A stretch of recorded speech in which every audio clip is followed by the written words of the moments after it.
This lecture will cover Chapter 4 and the fundamental tools for instructional planning. More specifically, we'll talk about objectives, taxonomies, and standards and how all of that relates into instruction.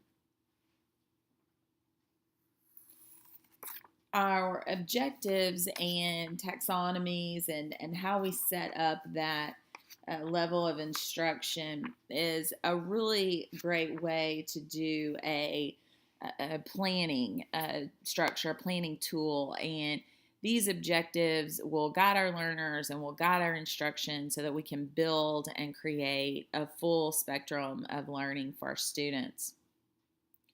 This list gives an idea of some of the components that are part of that and are important to understand when you're planning your instruction and working within your curriculum.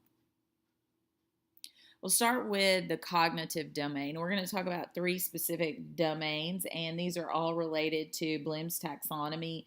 As you look at the categories, I'm sure you will recognize areas of Bloom's taxonomy from past courses where you've talked about that.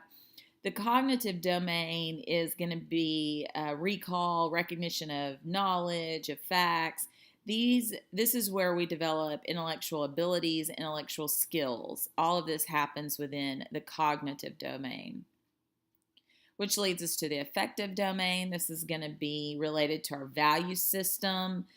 These are attitudes, beliefs, anything related to that is going to be under the affective domain.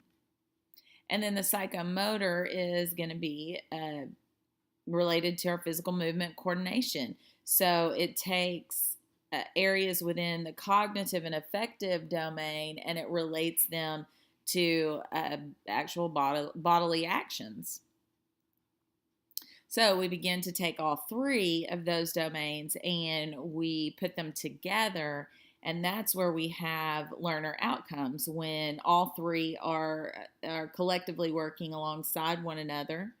And this particular table gives you some characteristics of cognitive domain, so you begin to understand some of your students' behaviors related to each level.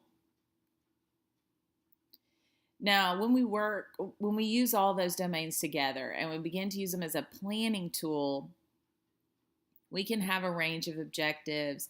We can begin to very logically plan, and it begins to build, skills build on each other so that we have a real sequence.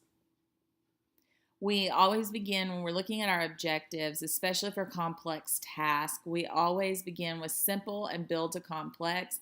And the other part of that that's important to note is that we build on prior knowledge. So we begin with what our students have learned in the past, some aspect of the skill that they've learned previously, and we begin to build on that. Our performance objectives, it's very important that they are precise. They are very specific. They also include how we're going to measure that particular objective, to what degree will our students perform that objective, and that gives us a real sense of how we're going to assess and understand success on the student's part.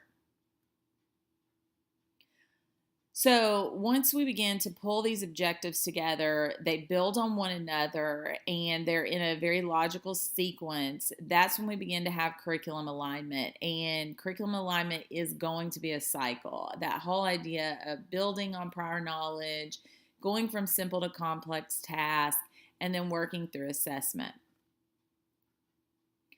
Every state has standards. Typically, these standards are very global or broad reaching. And so some specifics that you may want to cover or deal with under that standard, you somewhat have the freedom to work within that. So even though we do have state standards and even national standards, and those national standards are an easy overlay into most state standards.